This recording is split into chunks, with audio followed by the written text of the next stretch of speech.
Hi guys and welcome back to the Geek Street where the street speaks. My name is Sean and I have my geek buddies over here. I didn't want to introduce you guys now, but too bad you're here, so I will introduce you guys. Okay, we have Harvin and Eric. Say hello. Hello. Guys. See, if Jess was here, he would have gone hello. No. Okay, so we are back with another breakdown. So we have She-Hulk, and so what do you guys think? I think Eric always goes the last one. So I'll go first. For me, I think it was a great opening episode, I would feel, because like I said before, I mean, everyone has their perception where it's a bit why it's not as much how was the previous Marvel contents like, or like the base of it at least.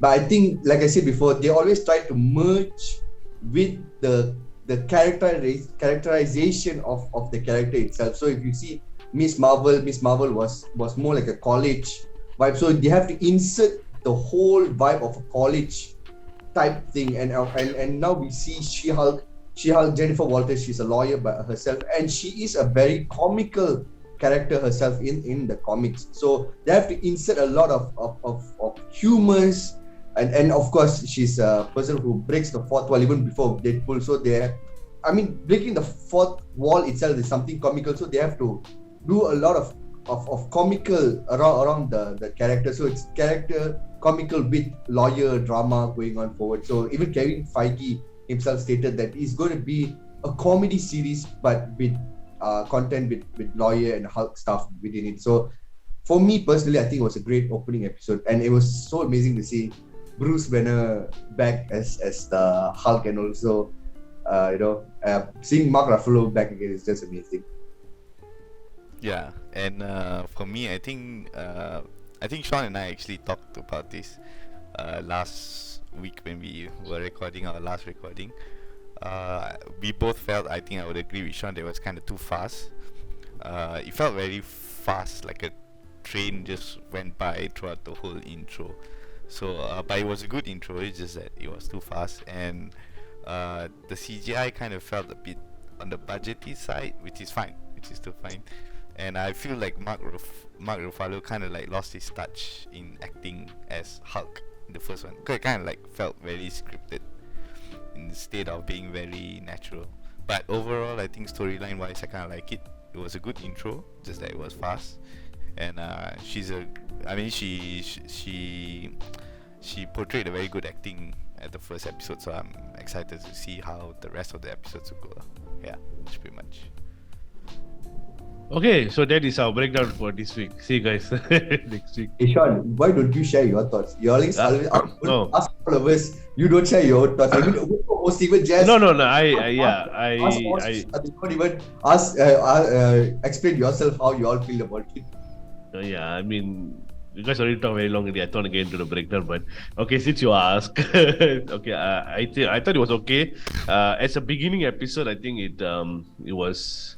They needed to explain how she became She-Hulk, so they did that, and okay lah, it's acceptable for me lah in a way. I agree with Eric, like, it was a bit too fast and too rushing, but it's a series, so it was okay lah. It was okay. I mean, the way later we'll go into the breakdown. I think it's safe to say that it met expectations.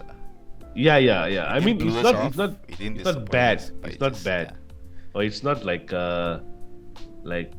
if you want to compare the other series, maybe this would be somewhere in the average range, you know. So yeah, if I had breakfast, I could still eat dessert, that kind of thing. Maybe I take a spoon of dessert lah. Yeah, okay. Yeah, you know. Okay. Good. All right. So Eric, you want to say something? Good methodology. Analogy. Good methodology. Okay. Analogy. All right.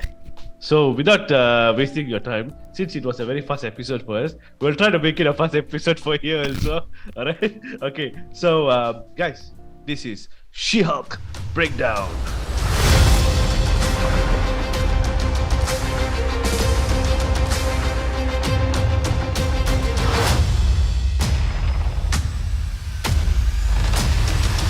Okay, so She-Hulk the episode really opens up with Jennifer Walters sort of like practicing with her what do you call court appearance, like a lawyer, sort of thing. She was talking about justice and things like that. And yeah, so she is a lawyer. So Jennifer Walters is the main what do you call protagonist or antagonist? Protagonist, yeah. Protagonist, right? So yeah, so she's I'm not a movie maker, so Harvey is the movie maker. Okay, so yeah, so she's the main protagonist of the movie, Jennifer Walters, and she's a lawyer, and she's the deputy district attorney. Okay, so it's a DDA. Okay, what is Man Murdoch's? He's just a freelance lawyer, is it? No, I don't think he's a very high ranking lawyer. I think he's just one of those average lawyers. I don't know. I'm not really sure, but I'm talking based on the Daredevil series previously. You always see he doesn't have his own big office or whatever. He's just a very small office. So I presume he's just one average No, lawyer. I think it's a private lawyer. Yeah, maybe. Yeah, freelance. he's not like Jennifer Walters. She works for the district. Yeah. She works for a company, kind of thing. So A company, yes, but I think first she worked with the sort of the government, like the public prosecution office, lah, right? Yeah. So hence she's the DDA. So yeah, and then she goes on to, we'll talk about it later, lah, that superhero law firm. Okay, all right. So it opens up. She's practicing things like that, and then we see two of her friends or one paralegal. I don't know lah. Okay, Nikki Ramos. I don't know much about her. Maybe if Harvey knows, she can let you know. And but I know Dennis Bukowski because he was her friend in the comics or her colleague in the comics, right? Where they don't like each other. Okay. And yeah, so she was talking to them and all that. And then before they leave for the courtroom, Nikki said that something like, if that doesn't work out, you can just Hulk out. Okay, so that means this particular moment where she's already a Hulk. Okay, and then as all of them walk out the room, then Jennifer comes back saying she forgot something, and then she breaks the fourth wall, and then she goes on to explain how she became the Hulk, or how she became a Hulk, because the Hulk is only for Bruce Banner, so she's a Hulk. All right, and still lame jokes, huh? Okay. No reaction. Pretty much. All right. Then she goes. So then she sort of explains how she became a Hulk, and so they have a flashback to like a few months ago. So I don't know where this is in the timeline. If any of you guys have anything to add on to that, let me know. But I don't know where this is in the timeline. The timeline clearly states the timeline is that it is relatively close to the after events of Shang-Chi.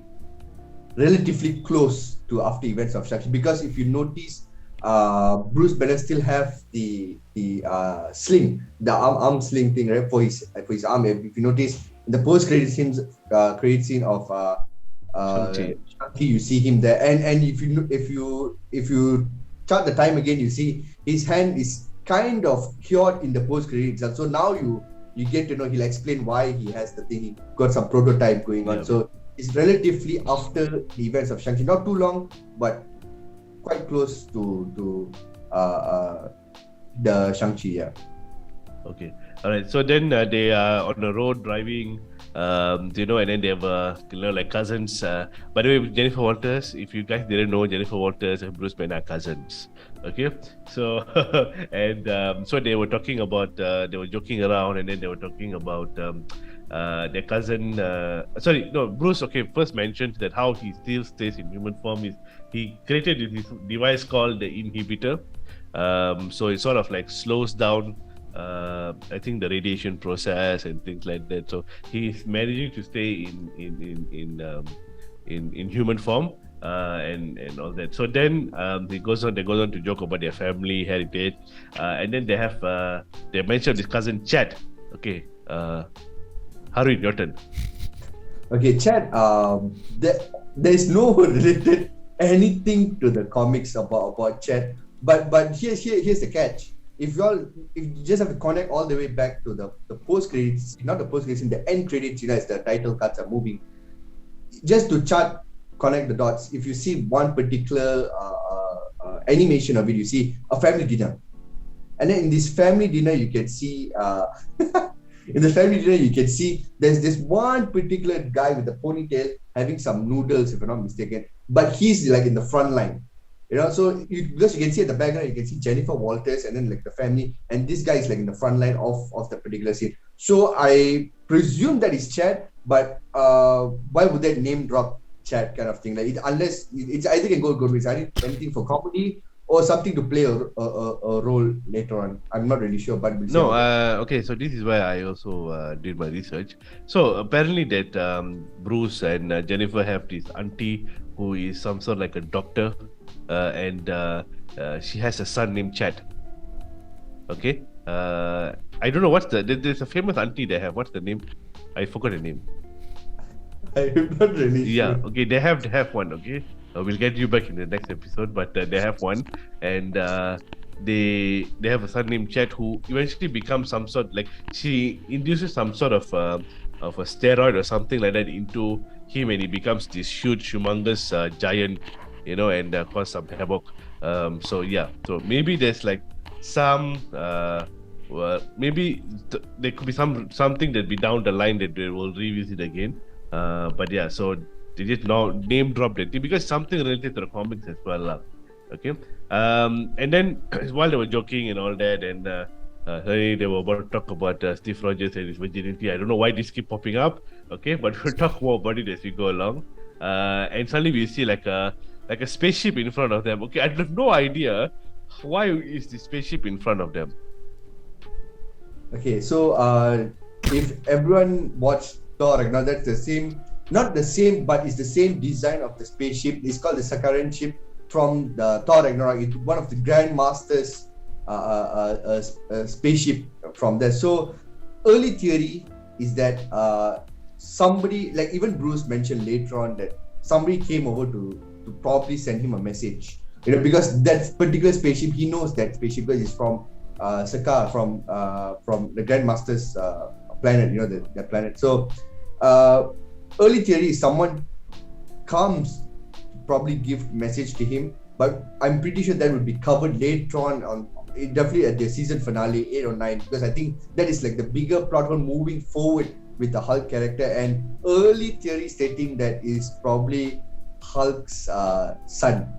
I mean, probably son, or somebody came to inform that you have a son, because God knows what happened when Hulk was there, because Hulk was in his own form. He was never Bruce form in Thor Ragnarok. For 2 years he was stuck as Hulk, so there was no consciousness of Bruce at all. It was all Hulk himself. So in the comics he had a son, back in Saka he has his own son. I think the son name is Scar, I think, I'm not mistaken. He has a son, Scar.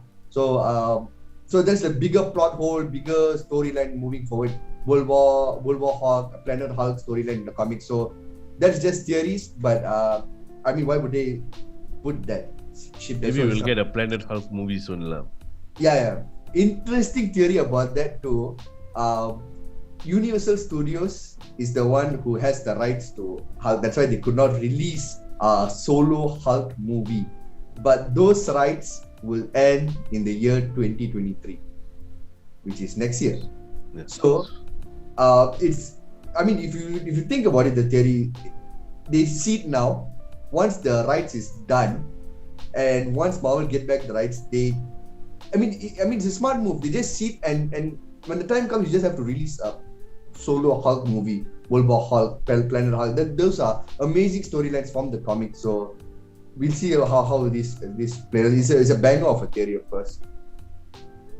No, I agree with you. I mean, there has to be a reason why they should, because they didn't mention anything about that, or after even they whatever happened, so they never mention anything. While so they have to revisit it, because it's very weird that a spaceship is for them, but then they don't talk about it ever. I have a feeling they will revisit in this season itself, because so far there's no plot for She-Hulk yet. So, and we know that Bruce will pop up again. So I think they will revisit eventually lah. Maybe in this season itself, for all we know. Yeah. Definitely this is like season finale, probably episode 8 or 9. We definitely will cover it. Okay, we hope so. We have to find answers for things. Okay, if Jennifer Walters wants to find answer of Captain America's virginity, we also need to find the answer for the spaceship. Okay, so then the car sort of like goes off road, stumbles and then falls and rolls and things like that, and then Jennifer's like wakes up, but still then she had some I mean she wakes up and then she goes and try to save Bruce. And then while saving Bruce, somehow Bruce is bleeding, and her blood actually, his and her blood, his and hers mix. But it's very different from the comics, because in the comics we know that it happened through a blood transfusion, to save her life. So he had to give his blood to her, and that's how she became She-Hulk. But here it's like, it's very funny, like the blood drop onto her head, and she's like, turned into the Hulk. No, you have to have another explanation from the comic, because if you think about it, the comics, if you want to really put it now in MCU real life timeline, it will never work, because I mean Hulk is smart. He is not dumb enough to give a Hulk blood transfused blood to give to Jennifer Walters. So that will never work. That particular story will never work. So they have to find some other funny way to get for her to get that blood infused. So I think it's still okay, because I think it's not easy to get Hulk's blood unless this kind of incident. So I think it's still okay, but for me, that this is not the key moment of the whole series. So moving forward is the one with the whole season is much more important than this. For me, what's also interesting is that we don't know what's the origin of Hulk itself. We don't have an episode of a movie or a series where we see how Hulk actually turns into Hulk. Like previous Hulk, yes, the previous iterations of Hulk and comics, but this one we don't know. So we don't know if it's gamma radiation, or we don't know if it's in his blood, not in his skin. We don't know if it's in his organs, or nothing like that. So it's very easy for Marvel to just go whatever road they want to go. And making it blood, they don't have to justify, because there's no origin. There's no right or wrong. So it's the easiest way, just blood, mix blood, done deal. Now, I mean, Mark Ruffalo is still the same iteration of Edward Norton, so he did get the gamma radiation from that movie. It's just a recast version, so it's still gamma radiation. Yeah. Yeah. I mean, they don't need an origin story for this particular, because it takes from there because of Thunderbolt Ross, Abomination. They're just reusing the same people from that particular movie. It's just a cutting choice. Okay. Yeah, because if you notice back in Edward Norton Hulk, if you notice, the whole origin story played out in the credit itself, like the starting credits, like they pop out the name, the cast name and everything, production and whatsoever. So during that day, they are showing the scenes of how he did get the gamma radiation. So that was the origin story basically. So he did get from the gamma radiation. Well, Edward Norton is missing out on a lot of paychecks. Okay, so then we see Jennifer Walters. She sees a reflection of herself turn into the Hulk, or turn into a Hulk, and then she sort of like runs away. She thinks that it could be somebody following her or something like that, and all that. Then she passes out, and then suddenly she ends up in a bar. Okay, I don't know how she ends up in a bar, but she's in a bar, and then she goes in. As she walks in, we can. When she's at there is like a blackboard. We don't use blackboard nowadays. Okay, the blackboard with some lightning. People say Miss Marvel, and all that. So nothing really fancy lah. Just to mention that, just get it out of the way. And then she walks in, and then she somehow she wants to remember how she was there, things like that. Then she has some girls who come and help her. It's so funny, they try to put makeup on her, and all that. And then she asks for a phone for help to call Bruce. I don't know how. Okay lah, maybe she has his number in her mind lah. Okay, alright. Because if I was in the situation, I'd be like probably like very shell shocked and things, So yeah. So guys, if you're calling for anybody to play Indian Hulk, call me. Alright. Okay, and then it's still lame. No, now you ask the follow-up question. That's why it's funny now. You're trying very hard, Sean. Yeah, okay, alright. Maybe my jokes are just not coming off today lah. Okay lah, forgive me. Okay. Then she goes out, she gets teased by this group of men. Wait, And then Sean, she did you turns. touch Yeah. the QR code? There was a QR code, you know. Yeah, in yeah, the- there is a QR code there. Okay, so go and scan it. Okay, because I didn't scan it. I think it's the first issue of She-Hulk comic, right? Yeah, it has to be some comics to do with She-Hulk, lah. Yeah. Okay, all right. And then she goes out. She gets teased by this man, and then men's and all that. Then she turns into the Hulk. Causes some havoc. She passes out again. Then I think Bruce goes and saves her. It has to be him. And then suddenly she wakes up in a beach house. Okay, so very interesting. This story about the beach house, of course, very interesting. She finds this an Iron Legion mask there. First, I thought it was probably a first iteration of what is Pepper Potts' character name?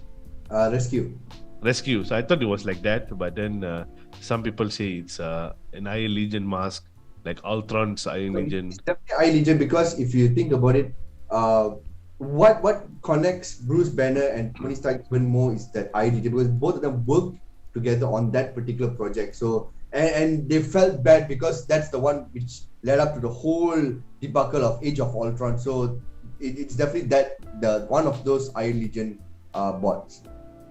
So this is the very first indication that it has something to do with Tony. That whole beach house has something to do with Tony Stark. So yeah, we'll talk more about him as we go because Bruce actually speaks a lot about Tony in this series. And then you see like a Hulk headgear, and all that. Then she stumbles into upon a lab, and this is the lab that we see in the trailers. But quite different from actually the one that we see in Shang-Chi, where Wong brings Abomination. I think it's a very different place, right? From the one, because we always thought that is like the lab where Hulk uses to put the brains and the bronze together. You're connecting with Wong and Abomination. The scene, is it? Yeah.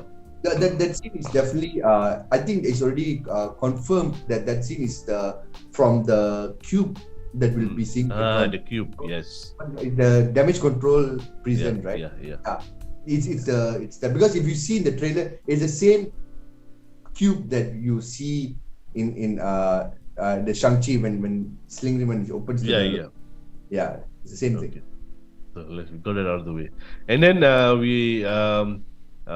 so then of course Hulk, Bruce, Hulk, not same personality. So Hulk explains that they have some sort of similar genetic traits, that they don't die from the gamma radiation.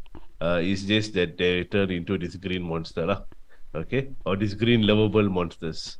Okay, so they have that, and then they go into a process where Hulk says that she has to control herself, because at that point in time he's thinking that she has a split personality like how he did, where they Hulk out and then they don't remember anything. She also doesn't tell him that she actually remembers what she does when she hulks out. So they go into this sort of training, and then he puts her into a life-threatening situation with like spikes all coming out, and then she turns into the Hulk. So then he realizes that she actually remembers. So and in that point, you already can see he's very jealous of her already. He's like, he gives all kinds. No, you have to do this, you have to do that. He's trying to be like the protective older cousin, but I think she will be a bit. I think she's slowly starting to be like more powerful than he is, more stronger than he is. So he's starting to feel the jealousy, lah. Okay. And then she finds it out. So then they start their training. Of course, there's many things they do. They throw boulders, then they do the Hulk clap, and then they, have this. They jump here and jump there. I really feel that scene was a lot of things was very unnecessary. So I don't know what do you guys think? Was it like necessary for him to show all that? I think it was just a showcase of what the Hulks can do. Yeah. That's all. And what she can do. Yeah. More importantly, what she can do. So then they sort of like they refer sort of pieces of Bruce, and then they get into a fight and they break the bar. Okay. So fun fact: when the Hulk drinks, he doesn't get drunk.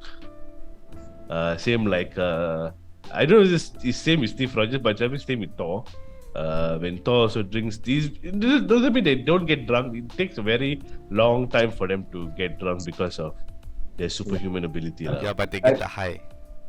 Yeah.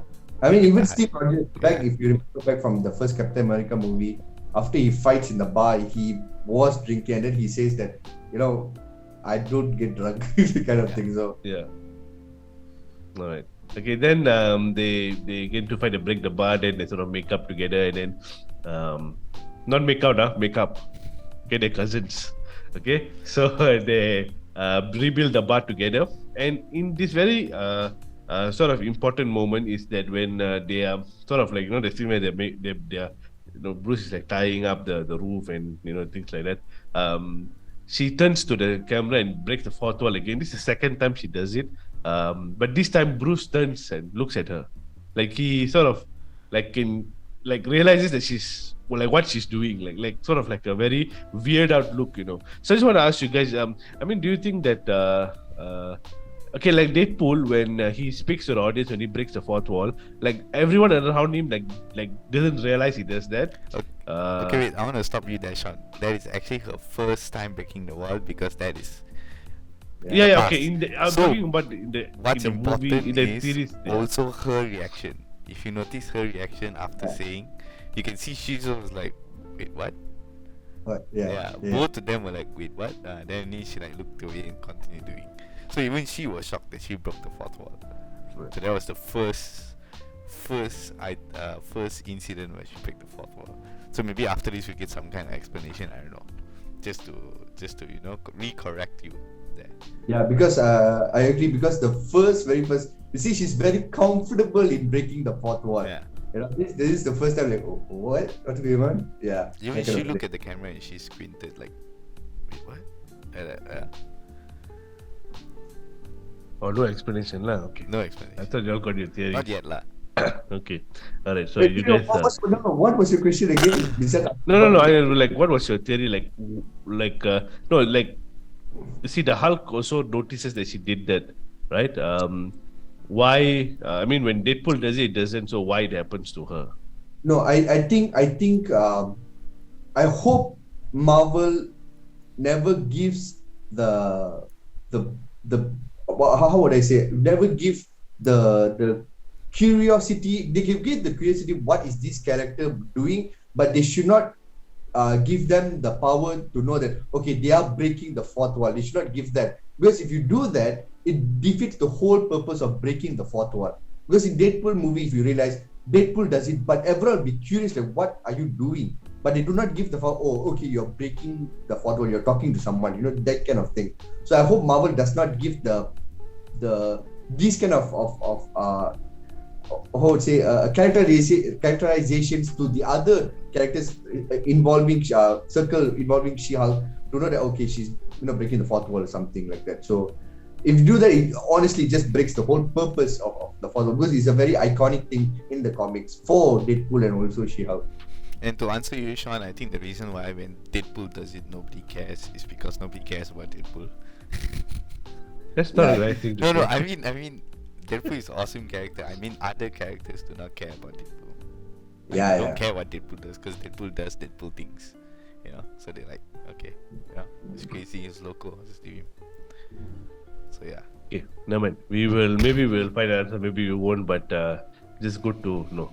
Okay, so then as they were drinking in the bar, having a good time, again they revisit like a topic about Steve Rogers' virginity. I don't know why this keep popping up, and all that. So then time, blah blah blah, and then after that it comes to the present moment.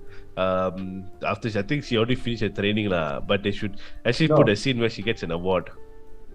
Sean, before you move to this, I just want to clear out all the theories which happened during the training session between Hulk and She-Hulk. So a lot of people thinking because I mean, we all know personally, we all know the Hulk had a rough years figuring out what is Hulk all about. And as he said, I took a lot of years. How is this possible for you to change within a second, and you're still remembering the same thing and everything? I think it's like a soft explanation that Marvel has already put it out there, that you all notice, Bruce Banner took a huge amount of time after the events of Infinity War and until the events of beginning of Endgame. Is like 3 or 5 years blip. I think it was 5 years blip. So during that 5 years is the one where he was inside the in the lab figuring out how to put Professor Hulk together with the brains of Hulk, but with the body of Hulk. So I think that's when the powers, I would say, the blood infused in a different way, I would say, because he works in a lab, right? He worked in a lab, so he does a lot of things. So that's why when the blood got mixed up with Jennifer Walters, it is not as the same I would say same iteration of a Hulk how it was before. Like he's always raging and everything. It's how a smart Hulk would be currently. So that's why she's immediately she's just evolving between Jennifer Walters and She-Hulk without hesitation. But here's the catch. I mean, when Hulk says that you can know alter ego and stuff, I think all of those they are just saving a surprise for later on, because it is not I would say it's not right if you do not give Hulk or She-Hulk their hulking moment. That is Hulk all about. You cannot just give Jennifer Walters this portrayal and be fine about it. They need to give the Hulk. And in the comics, when she becomes, the comics, she goes raging. She just goes beyond raging, and they actually call it savage She-Hulk. So that's like I think that's why they. The play of words, like you don't have an alter ego, and she said like, no, I don't have. I'm not like you or whatsoever. So I think they're all saving it for moments to come, maybe season 1 or season 2, maybe in one of those movies, MCU movies to come forward later on. So I think they're just saving out of all this. I think it's very important to catch all those important dialogues and screenplay within all this. And also a lot of people wondering how did Bruce came up with this lab. Where is I think also it is a soft explanation that Tony built this particular lab with Bruce after the events of the first Avengers movie. Not after, many people say it's after Avengers Infinity War. I don't think it's after Avengers, after the beginning of Endgame and then that 5 years. I don't think it's during then. Because, Tony Stark is just done with everything. I don't think he would want to go and build this. I think the best time for him to actually would have built this was after the events of the first Avengers movie, help Bruce build this and then help Bruce figure out things, not to be figured out to be smart, because smart to figure out later on, but more like for him to work on other stuff, science bros things and stuff like that. So that was the theories before you move to the next scene, because it's better to clear this out. I think it was better for your heart's content lah.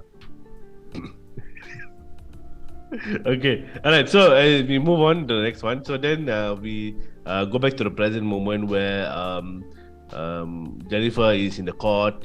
She's mugging her case, things like that. And then we see She-Hulk's I want to say arch nemesis, but okay lah. She's one of the big villains for She-Hulk. So we see Titania break into the courtroom, and then Jennifer Walters hulks out and sort of like bashes her down. So yeah, okay lah. I expect a little bit more from at least some fight scene, but okay lah. I like I said, it's acceptable. Okay, so we shall not dwell on our little or nibble on little things, but yeah, okay. Then she becomes the She-Hulk, and then she fights and things like that. So that's the end of the first episode, and then we have a post-credit scene where there's again they revisit the Captain America's virginity topic. Yeah. Now, why do you guys think this is important? like does Captain America have a son somewhere we don't know about? To me, I I feel like Marvel is trying to exit the Disney stereotype where Disney is like for kids. Like I think we can see like what they did with Thor: Love and Thunder, and then with Lightyear. I think it's not just Marvel. I think it's Disney. Disney trying to let's just try to break through that we're just for kids. Like people hear Disney like, oh, kids, we're not. So I think for them to break that, once they break that and they do it slowly, they break that then they are able to do so many other films, and maybe they can go into R-rated as well. So I think this is like how to say, like a small climb for Marvel, like they're testing and testing. I mean, this is something very big for Marvel to talk about virginities on as a Disney platform. So it's kind of big lah. I think that's their pattern or direction to me lah. To me. Yeah, I definitely agree because we can see Disney is also trying to break that, because if you notice, Disney Plus, they've already opened I would say R-rated section just for access for 18 years above, because that's where you can see the Deadpool movies. You can see all the Netflix shows are all inside those sections. So they already have that open-minded where, okay, we can have R-rated content, but it has to be, within this particular zone. You cannot go beyond that. So we can have that, but not too much. Of course, if you do too much, then that's not Disney anymore. So Disney has their own design, but it's okay to break here and there, little bit here and little bit, because the world is evolving. So I think Disney should also. I'm grateful that they are doing that. And to answer Sean's question, is that necessary? I think, like I said, I think it's just something common, because this Captain America's virginity has been a long-running joke way beyond. So it's just what happens is, once you get your answer, it's just out of your chest. You don't have to think about it anymore. So I think it's okay. I think it's fine. Like I said, it's just comical, And also, a fan theory stating that Captain America actually slept with Star-Lord's grandmother. What? Because the lady who played, I mean, if you all realize, the lady that Bruce Banner's mentioning about is that lady who actually was asking Captain America's photograph and everything during the USO tour. So that is the same lady who acted in Guardians of the Galaxy as Star-Lord's mother. So a running theory is that it probably Star-Lord's grandmother, but of course it's just all fan theories. But yeah, so that's why it's all memes all everywhere, that kind of thing.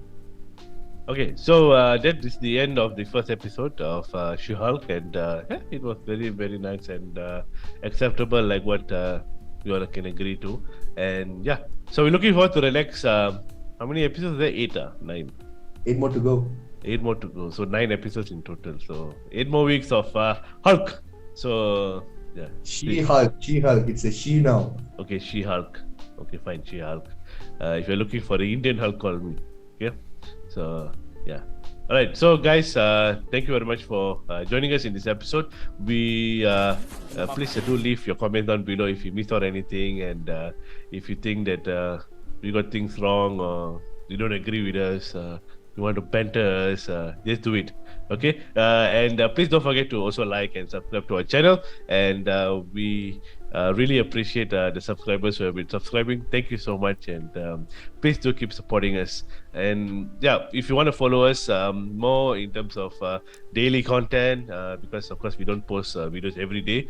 We try, but we don't post videos every day. So, but for daily contents and daily updates on anything to do with the MCU or any sort of even Jurassic Park or Jurassic World, whatever that Jazz likes.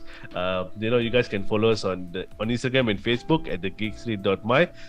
We'll try to post every day, but but we'll post more often on Instagram and Facebook, and so follow us there. And we also have a Discord community, so the link is in the description below. So click on the description and join us and Hulk out. Okay. Oh wait, I should have said at the end. Alright, never mind lah. It's okay. Okay. Alright. So basically that's it from us, guys. And this is the Geek Street and the Streak. Wait. What? I messed up. Okay, I'll do it again. This is the Geek Street and the Street has spoken. Hulk out. Ciao guys. Ciao.